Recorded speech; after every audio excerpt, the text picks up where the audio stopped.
3 वाले 70 में लेंगे। और अब कमल जी, राम राम, नारायण नारायण। जी, म्यूट खोल लो, अनम्यूट करो कमल जी। नारायण राम राम। नारायण नारायण नारायण। हाँ नारायण नारायण। आवाज आ रही है? हाँ हाँ, आवाज आ बढ़िया रही आ है? रही है। हाँ हाँ, बिल्कुल बिल्कुल आ रही है। नारायण नारायण। तो अभी मैं सुन रहा था आचार्य जी का प्रसंग, बहुत बढ़िया चल रहे थे। हमारे को अपना ही दोष देखना चाहिए, दूसरों की कमी देखने से क्या होता है। लेकिन इसमें एक रास्ता और है कि अगर आप वो ज्यादा इस तरह से परेशान करता है तो बदल दो आप उसको, बदल दो, नया आदमी लेके आ दो। उसमें चोरी थोड़ी करानी है, कोई हमारे को उद्वेग नहीं करना। लेकिन उसका अर्थ ये थोड़ी है सामान गंवा देना है। मतलब अपने सावधानी ये है कि अगर नहीं माने तो बदल दो। नारायण नारायण नारायण नारायण। बात तो ये चल रही दूसरा थी आज मिलता ही सुबह नहीं का है प्रसंग। साहब, तो दूसरा मिलना मुश्किल है। इनकी भी तो यूनियन है। तो अपने उसको प्रश्न को छोड़ देते हैं अभी। वो सुबह वाला प्रसंग रखते हैं, क्योंकि अब समय काफी हो गया। हाँ जी, कमल जी, अब नारायण सुबह वाला। नारायण की कमी की पूर्ति कर देना, तो चोरी न करे। के घर क्या कमजोरी है, क्या चीज है, और उसके बारे में पता करें। उसको कुछ हाँ, इतना दे थोड़ा दे हाँ बहुत जो जी, पूरी पूर्ति कर गोपाल करते जी, अब रहेंगे, इसको छोड़ ये दो। अब बात इस ठीक पर है। काफी चर्चा हो गई, अब इसको छोड़ो एक बार। हाँ, कमल जी, अब सुबह वाले प्रसंग पे ही चलो, बताओ। जैसे टाइम थोड़ा काफी हो गया आज। ठीक है। नारायण नारायण नारायण। संक्षिप्त में कर देता इसको है। प्रसंग तो ये चलना आया कि यस्मानो द्विजते लोकानो द्विजते चय हर्षाम हर्षभयोद्वेगैर मुक्तो यश च मैं प्रिय। पूछने वाला भाई ये कह रहा है कि महाराज जी हमारे हाथ की बात नहीं है। तो महाराज जी ने कहा जब तक भक्ति ना हो तब तक हाथ की बात नहीं है। क्यों?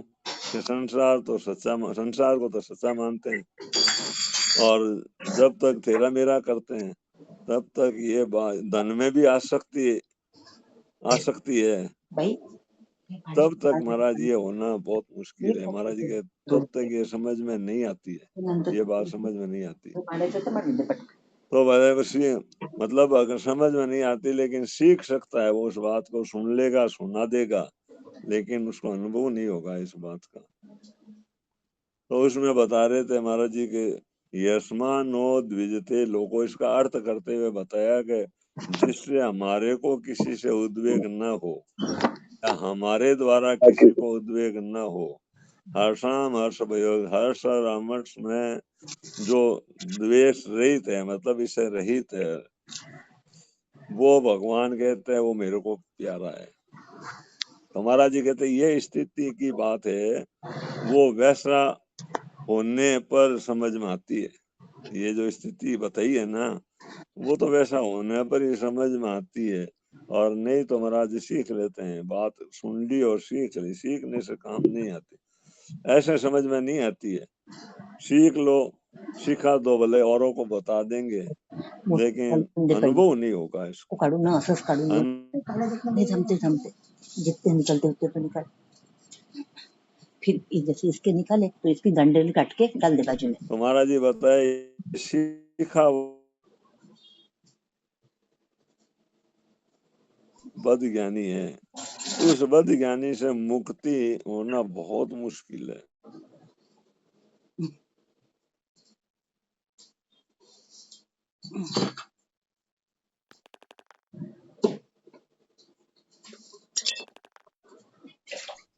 फिर महाराज जी ने एक योग वशिष्ठ का श्लोक बोला था, उसमें बता रहे थे अज्ञानी है और थोड़ी बात सीख ली,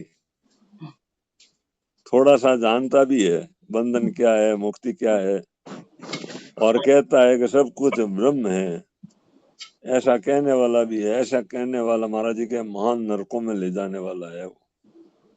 वो हमारे को हमारा पतन महान नरकों में ले जाएगा, महान नरकों के जाल में ले जाएगा हमारे को।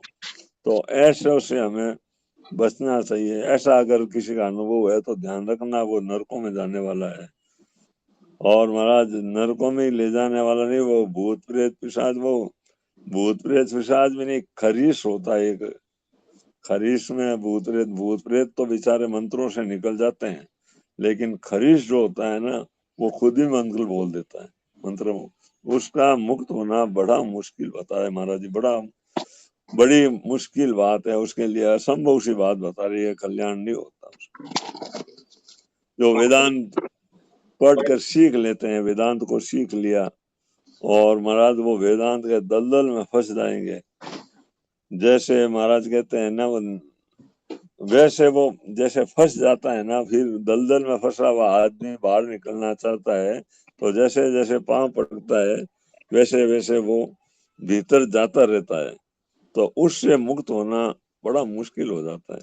तो यहाँ कहते हैं वेदांत सीखने वाला ज्ञानी को चेत नहीं होता, वो तो अपने आप को ही बड़ा मानता है, उसको चेत नहीं होता है। फिर यानी साधारण आदमी को तो चेत हो जाता है, लेकिन वेदांत सीखने वाला आदमी को चेत नहीं होता, क्यों? वो उसके सामने कोई और रहता ही नहीं, वो अपने आप को बड़ा ज्ञानी मानता है कि मेरे समान है नहीं। तो यहाँ फिर उसी श्लोक की व्याख्या करते हुए यस्मानो द्विजते लोगों, महाराज जी ने बताया इसमें 3 बार शब्द उद्वेग आया है, 3 बार आया है। तो उद्वेग से रहित होने वाला ही भगवान को प्यारा है। उद्वेग 3 बार भगवान ने श्लोक में उद्वेग शब्द का प्रयोग किया है, तो उद्वेग से रहित होने वाला मनुष्य ही भगवान को प्यारा है। तो उसमें बता रहे थे कि महाराज एक माई की घटना सुना रहे थे, मतलब ये जो सीख लेते हैं ना उसके ऊपर महाराज जी के वो पंडित बन जाते हैं, बड़े ज्ञानी बन जाते हैं। तो क्या हुआ कि बताए कि एक माई थी जिसके घर में एक बिल्ली मर गई। बिल्ली मर गई तो बेचारी बड़ी दुखी हुई, अब इसको कैसे निकाले। वो उसका घर का गेट, उसको मुड्डा कहते हैं, क्या मोड़ कहते हैं, कुछ कहते हैं ऐसा, मोड़ा कहते हैं। तो वो गई वहां किसी को बुलाने के लिए, कोई ये बिल्ली मर गई है इसको निकाल ले। लेकिन इतने में क्या है, वो तो दूर जाती है, इतने में एक ऊंट आता है जो बीमार होता है। वो बीमार ऊंट उसमें मोड़ा में मुंह डालता है, अपना गर्दन डालता है और वो मर जाता है, वो फंस गया, मतलब वो मर गया। तो वो आती है बेचारी, वो देखती है कि बिल्ली को तो किसी तरह लकड़ी से निकाल देंगे, लेकिन ये ऊंट मर गया, अब क्या करें, अब ऊंट को कैसे निकालें। तो यहाँ ये दृष्टांत देने का तात्पर्य महाराज जी का था, हर एक आदमी के चित्त में तो बिल्ली मरी हुई है, लेकिन जो पढ़ा लिखा है, ज्ञानी हो गया, अपने आप को ज्ञानी मानता है, उसके तो महाराज वो ऊंट मर गया, अब वो कैसे निकले बताओ। साधारण आदमी तो उस बात को समझ सकता है, लेकिन पढ़ा लिखा है तो सीखना जो है, औरों को सिखा देना, ये बड़ा खतरनाक काम है, बड़ा खतरनाक बता रहे हैं महाराज जी। पापी की तो मुक्ति हो सकती है, लेकिन ऐसे आदमी की मुक्ति भी नहीं होती, क्योंकि पापी महत्व अपने अंतःकरण में नहीं रखता। जैसे कसाई है, तो कसाई काम करता है, तो उसके मन में जब कभी भी उस काम के प्रति विरक्ति होगी तो वो अपना कल्याण कर लेगा। लेकिन ऐसा सीखा हुआ, ये जो पढ़ा हुआ ज्ञानी अपने आप को मानने वाला, इसका कभी कल्याण नहीं होता। महाराज जी के बहुत मुश्किल हो जाती। वो कहता है कि हमारे समझ में तो आ गई, सीखी हुई बात समझ में नहीं आती है, समझ में आ जाए तो फिर फिर समझ जाता है। अनजान आदमी होता है ना, जो नहीं समझता, वो तो उसके समझने की जिज्ञासा जागृत हो तो वो समझ सकता है। लेकिन ये सीखने वाला आदमी कह देता है मैं समझ गया, कहता तो है ऐसा, लेकिन वास्तव में उसको समझ नहीं आती। महाराज जी के इस विषय में मैं क्या बताऊं, मेरे खुद का अनुभव की बात बताता हूँ, मेरे अनुभव की। उसमें महाराज जी के, मैं इस मार्ग पर चला हूँ, मैंने देखा है, मैंने पढ़ाई की है, लेकिन देखा मैंने कि इसमें बड़ा ज्वाल है महाराज, बड़ा दुख पाना पड़ता है। फिर महाराज जी ने हर्ष शोक से रहित होने के, वही वापस उसी श्लोक को दोहराते हुए बताया, हर्ष शोक से रहित होता है, राग द्वेष रहित होता है, वो भगवान को प्यारा होता है। भगवान कहते हैं हर्षाम हर्ष मुक्त यश न, क्या है, यस्मानो द्विजते लोको हर्षाम हर्ष भय द्विगिर मुक्तो यश में प्रिय, वो मुझे प्यारा है। फिर कहता है कि ये राग द्वेष कहते हैं कि हमारी बुद्धि का धर्म है। महाराज कहते हैं राग द्वेष बुद्धि का धर्म नहीं है। बुद्धि धर्म वो होता है जो साथ ही रहता, अलग नहीं हो सकता। लेकिन आप गहरी नींद लेते हो, गहरी नींद लेते हो तो क्या उसमें राग द्वेष रहता है क्या? तो ये बुद्धि का धर्म नहीं है, ये बुद्धि में विकार है अपने। धर्म किसको कहते हैं? जैसे अग्नि है तो अग्नि में जलाने की शक्ति है और प्रकाश करने की शक्ति है, उसका धर्म है। सूर्य में प्रकाश करने की शक्ति है, उसका धर्म है। लेकिन ये राग द्वेष बुद्धि का धर्म नहीं है, ये वास्तव में विकार है। तो महाराज जी के इन विकारों को जब तक दूर नहीं करेंगे तब तक आपकी ये बात समझ में नहीं आती। विकार रहते ये भले बाहर से शांत हो जाओ, आप दिखने लग जाएगा बाहर से बड़ा शांति है, लेकिन वो शांत नहीं है, विकार हो भीतर में उसके विकार हैं। और जब कभी विकार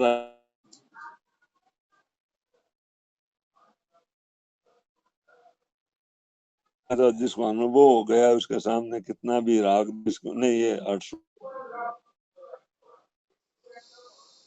ये वो से अलग ही रहता है। इसलिए महाराज जी ने कहा जब तक वास्तविक तत्व ज्ञान नहीं होता, नहीं होगा, भक्ति जागृत नहीं होगी, तब तक इसका अनुभव हमारे को नहीं होगा। ये हमारा आएगी, ये समझ में आएगी नहीं। और सीख लोगे और सुना लोगे, समझा दोगे, लेकिन वास्तव में ये अनुभव में नहीं आएगी। जैसे महाराज जी ने कहा मैंने तो कहा शंकराचार्य के मत पढ़ा, वो शंकराचार्य जी को और कहते हैं, माधवाचार्य और कुछ कहते हैं, तो उनकी बातें सुनकर मेरे मन में भी ऐसी बातें आती थी। तो जब तक इसका अनुभव न होना तब तक ये बातें ही रहती है। तो अब प्रश्न आया महाराज अनुभव कैसे हो? अनुभव कैसे आया हमारे? तो महाराज जी के अनुभव आता है व्याकुलता से। अगर आप व्याकुल हो जावे कि महाराज अब इसके बिना रहा नहीं जाता, तो फिर आप क्या इसका अनुभव हो जाएगा। व्याकुल होने जैसे बताए ना कि नारायण हरि लगन में ये पांचों नशुआए, विषय भोग निद्रा हसी जगत प्रीत बहु बात। ये पांच विषय हमारे को छुआते नहीं। महाराज जी ने भी एक बात कही थी कि सत्संगी आते हैं, हम उनको पूछते हैं कि आपका साधन कैसा चलता है, तो उन्होंने वो कहते हैं हमारा संतोष है, संतोष है। तो महाराज जी के मेरे बड़ो आश्चर्य आता है कि साधन करते हुए इनको संतोष कैसे हो जाता है। तो उसमें तो संतोष होना नहीं चाहिए हमारे को, और यहाँ जो संसार में जो कुछ मिला उसमें संतोष करना चाहिए। तो ये सुनते हैं कि संतोष हो गया, तो महाराज जी के मुझे बड़ा आश्चर्य है। तो संतोष नहीं होना चाहिए। तो उसमें महाराज जी बता रहे वो जो ज्ञानी बने होते हैं ना, वो ऐसा कहते हैं कि हमारे को तो संतोष है। तो उनको कोई बात समझा जाइए तो वहां कहते हैं यहाँ न लागी राहु की माया, वो दशरथ जी से कहती है। तो अब महाराज जी ने लगन की बात बताई कि ये पांचों ने सुहा विषय भोग निद्रा हसी जगत प्रीत वो, उसमें बता रहे थे ये स्व है नहीं, इनसे हमारे भीतर में विरक्ति हो जाए, ये अच्छे नहीं लगे। जैसे शरणानंद जी की बात बताई कि लगन की बात बताई ना, तो भिक्षा करके तृप्त हुए हुए थे और कमंडल में ठंडा जल भरा हुआ था। तो प्यास लगी तो मन में आया कि महाराज जी जब तक अनुभव नहीं हो जाता तब तक इन प्यास को कब तक बुझाते रहेंगे हम। और वो कहते हैं उस समय उन्होंने जल नहीं पिया, और जल नहीं पीने से क्या हुआ, जल नहीं पिया और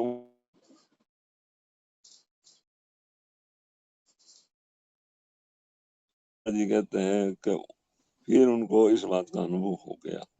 तो जब ये बातें रहती है, उसमें एक वो बोले सुख से समझे मूढ़ जन, यानी सुख से तो मूढ़ जन है वो तो बेचारा समझ पाते हैं। अति सुख बिनु न जाए, ऐसा कोई एक चौपाई उदोवा था, वो मुझे याद नहीं है। सुख उसमें से उसका समझत अर्थ ये मूढ़ बता जन। रहे। हाँ कमल जी, हाँ सुख से हाँ समझत हाँ मूढ़ जन, अति सुख विधि ही सृजाए। अर्ध दग्ध मति मंद को विधि न सके समझाए। इनको नहीं समझा सकते, महाराज जी ये कहना चाहते, क्योंकि उसमें होगा कुछ कुछ श्रद्धा, कुछ दुष्टता, कुछ अज्ञान और कुछ ज्ञान, घर का रहे न घाट का, ज्यों धोबी का राम राम समान। भाई जी। कुछ अब श्रद्धा क्या है कुछ वो, दुष्टता, हाँ भाई जी, कुछ श्रद्धा कुछ दुष्टता, हाँ कुछ संशय कुछ ज्ञान, घर का रहा न घाट का, ज्यों धोबी का स्वान। हाँ, कुछ श्रद्धा कुछ दुष्टता, कुछ संशय कुछ ज्ञान, हाँ ठीक है, कुछ अज्ञान है, कुछ संशय कुछ ज्ञान, घर का रहे न घाट का, ज्यों धोबी का समान। तो महाराज जी ने ये बात सुनी कि अब वो ज्ञानी हो गया तो उसकी दशा क्या होती है कि धोबी के समान की तरह होती है। महाराज उससे निकल तो जाता है बरसात में और घाट तक पहुंचता नहीं, बीच में कुत्ते उसको नोचने लग जाते हैं। ऐसे महाराज ये जो धोबी का समान बन जाता है, ना तो अनुभव हुआ और ना अब अनुभव करने की स्थिति में है वो, क्योंकि जानकार है, मैं तो बहुत जानता हूँ। उसके भीतर में शांति नहीं होती, वो बाहर से भले ही वो शांत दिखा दे अपने आप को, लेकिन शांति नहीं होती, उसकी शांति दिखती नहीं। तो महाराज जी कहे कि ये जो जैसे भीतर में शांति नहीं होती, ऐसे कई घटनाएं घटती हो ना, तो भीतर में शांति नहीं है, लगन अब उस बात को समझना चाहते हैं, तो अब शांत कैसे रहे। तो महाराज जी ने बताया कि जैसे किसी की मृत्यु हो जाती है गांव में, तो वहां जाते हैं लोग, तो वो कहते हैं भीतर से बोला रह जाओ, यानी शांत हो जाओ। ऐसे कोई शांत, आग तो लगी हुई है और शांत कैसे हो जाए। तो जिसके लगन लगी हुई है वो शांत कैसे होगा, वो तो उसको प्राप्त करके ही रहेगा। महाराज जी के मेरे को तो याद है वो चौमासे की बात। महाराज जी एक तरफ तो शास्त्र की बातें और एक तरफ सत्संग की बातें, तो मेरे बड़ी हलचल हुई, बड़ी जोर की हलचल हुई, अब क्या करें, किसके पूछ कौन ऐसा, तो व्याकुल हो गए, बड़े व्याकुल हुए। महाराज जी कैसे ऐसी बड़ी हलचल हुई और कोई मत नहीं, जैसे दही का मंथन होता है ना, उसका बिलोना करते हैं फिर मक्खन निकल जाता है, ऐसे मेरे को शांति मिल गई। फिर उनको एक बात, जो बात समझ में आई, पूरा खोला नहीं, तो उसमें बता रहे थे कि शांति मिल गई। तो ऐसे जब तक लगन ना लगेगी अपने को, तब तक ऐसी स्थिति का अनुभव हमारे को नहीं होगा कि हर एक परिस्थिति में जो है वो प्रसन्न रह जाए, ऐसा होगा नहीं उसके। फिर महाराज जी ने बताया कि अत्यंत पंडित हो, यानी ज्यादा जानकार हो जावे, और अत्यंत श्रीमान हो, पैसा वाला ज्यादा है, या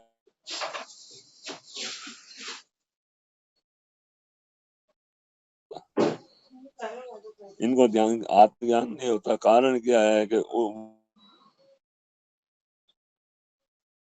के लोग धन के मद में ही रहता है, और रोगी होता है बेचारा, वो अपने रोग को लेकर ही दुखी होता है और दरिद्रता को लेकर, तो उनको आत्मज्ञान नहीं आता। तो ये सीखे हुए आदमी की बड़ी दुर्दशा होती है महाराज जी के, ये सुन के सीख ज्यादा बोलना भी ठीक नहीं है। उसमें महाराज जी बता रहे कि महाराष्ट्र के एक वो पंडित हुए थे, मोरोजी नाम था, मोरोजी। और पंडित की घटना सुनाई महाराज को। एक दिन निकल रहे थे, तो निकलते हुए एक वृक्ष के नीचे से निकले, उस वृक्ष पर दो प्रेत बैठे हुए थे। तो प्रेत आपस में, ये इनको इतना ज्ञान था, ये पशु पक्षियों की आवाज को भी सुनकर समझ जाते ये क्या बात कर रहे हैं, और भूत प्रेतों की बातों को भी ये जानते थे, मोरो जी समझते थे इनकी भाषा। तो वो प्रेत आपस में बात कर रहे थे, तू इस डाल पर बैठा है, मैं इस डाल पर बैठा हूँ, ये बीच का डाल खाली है, इस पर कौन आएगा। तो वो बोला ये मोरो जी आएगा इस पर। अमोरा जी ने इस बात को सुन लिया, सुन के विचार किया, तो कहे कि मेरी विद्या का अभिमान तो मेरे को बहुत है, मुझे इस डाल पर जाना पड़ेगा। तो महाराज जी बड़े व्याकुल हो गए। फिर कहते हैं वो ज्ञान देव जी अब किसी संत के पास गए और उन्होंने अपनी व्याकुलता बताई, फिर उनके सामने रोए, उनकी बातों का फिर आचरण किया, फिर उनका तो सुधार हो गया, उनका तो कल्याण हो गया। लेकिन ऐसे लोगों को, ऐसा लोग जो जानकार का अभिमान रखते हैं ना, वो महाराज महापुरुषों के पास बैठ भी नहीं सकते। संतों में भी दोष देखते हैं और कहते हैं संत ये क्या ज्यादा जानते हैं क्या, मैं ज्यादा जानता हूँ। तो ऐसे मत्ते वाले आदमी की महाराज कभी बड़ी दुर्दशा होती है, उनका कल्याण नहीं। नारायण नारायण नारायण। नारायण नारायण नारायण, बहुत सुंदर, बहुत बढ़िया। हाँ जी, अब किसी ने पद भजन को सुनाना हो स्वेच्छा से सुना दे, नहीं तो किसी को बोलने को सुना देगा, समय हो गया।